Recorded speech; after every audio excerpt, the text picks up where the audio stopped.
Okay, so here is video number 2, and in this video I'd like to talk about how it's not just where you add the muscle that makes a difference in your appearance, it's what the muscle actually looks like. And I'm sure you've seen guys that are big but have that sort of rounded, poofy look to their muscles.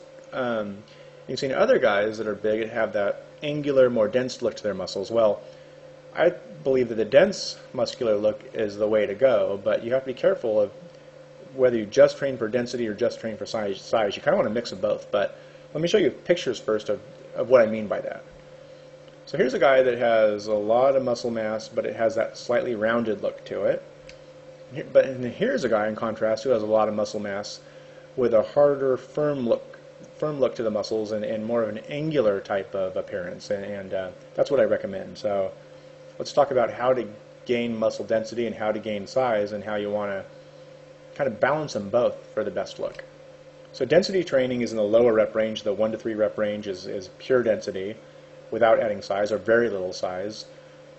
If you concentrate in the 4 to 5 rep range, you're going to add density and size at the same time, and both of these ranges are good for increasing the actual muscle fiber, the actual contractile tissue of the cell, not just the fluid within the cell. So the pluses of density training of that lower rep range is that you'll get a dense and angular look to your muscles.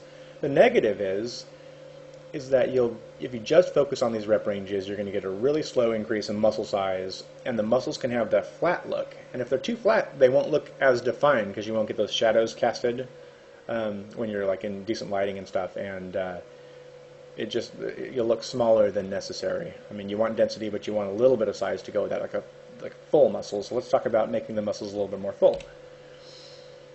So if you want to train for size, the quickest route to do that is 6 to 15 reps. And you want to train to fatigue the muscle in that rep range and not necessarily focus on strength training like you would if you were aiming for density. And this is the rep ranges that cause the increase in the actual fluid within the muscle cell.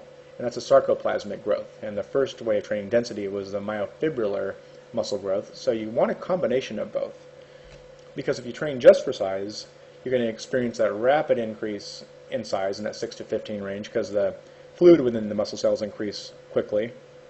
The downside is if your muscle mass is too much of that fluid, has too much of fluid within each cell, it causes that puffy look. Now, that probably makes sense if you think about it, right? So, like, if a water balloon is really full, it's going to have that rounded type of thing, but if the actual balloon was thicker and had less water in it, it would have a hard look to it. So the best approach is a mix of density training to add hardness and sarcoplasmic growth to make sure that the hard muscles are full. So hopefully that makes a lot of sense. I know I haven't heard a lot of people explain that in detail, and I just wanted to spend a few minutes to do that.